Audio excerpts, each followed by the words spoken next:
Good morning, everyone. I'm Kyunghun Park, who is the third grade of aviation flight. Today, I will present about the freedoms of the air.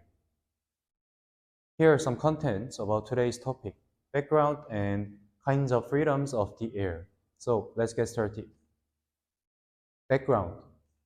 Traditionally, an airline needs the approval of the government of various countries when they fly to another countries.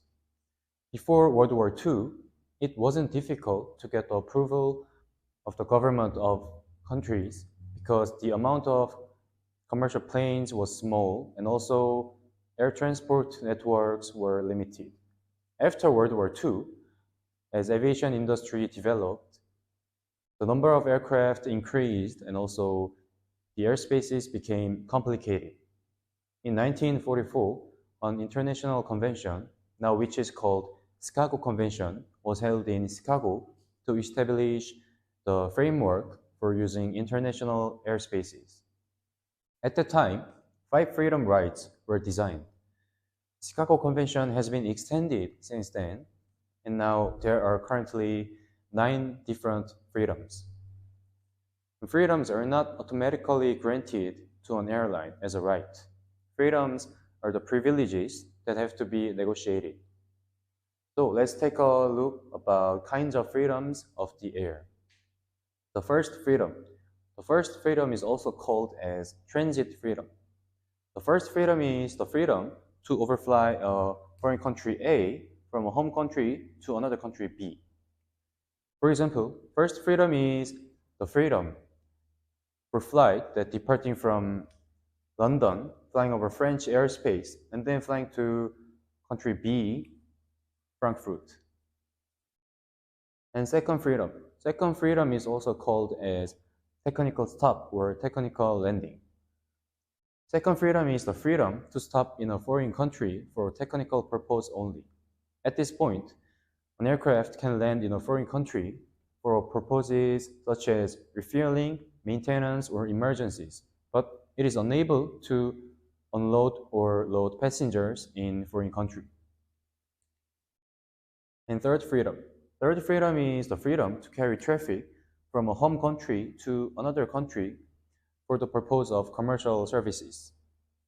And fourth freedom is the freedom to pick up the traffic from another country to a home country for the purpose of commercial services.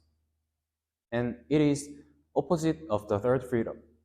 Third freedom and fourth freedom are the basis for commercial services. And these freedoms are commonly reciprocal agreements.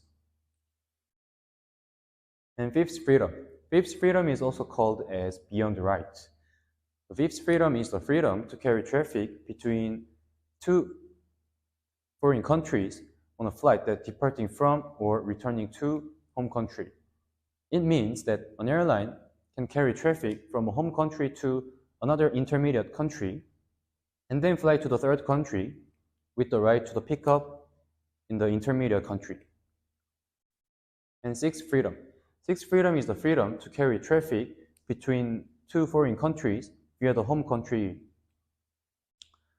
For example, sixth freedom is for flights that departed from Frankfurt to Paris via the home country, London. Sixth freedom was not formally the part of the original Chicago Convention. And also it is important that the flight number doesn't change in sixth freedom. And seventh freedom is the freedom to base aircraft in a foreign country for use on international services. For example, British Airways bases an aircraft in a foreign country for use on international service like operating between Frankfurt and Paris. And eighth freedom is also called as cabotage privileges. Eighth freedom is the freedom to carry traffic between 2 domestic points in a foreign country on a flight that departing from or returning to home country. It means that a flight that departing from London can carry traffic to a foreign country, Paris Charles de Gaulle Airport, and then fly to the domestic point Bordeaux Airport in France. And the last one, ninth freedom. Ninth freedom is the freedom to carry traffic between 2 domestic points in a foreign country without the flight that departing from or returning to home country. Ninth freedom is also called as full cabotage or open skies privileges.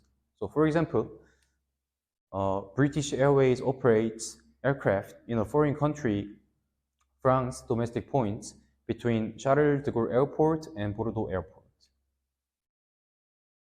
Thank you for listening my presentation.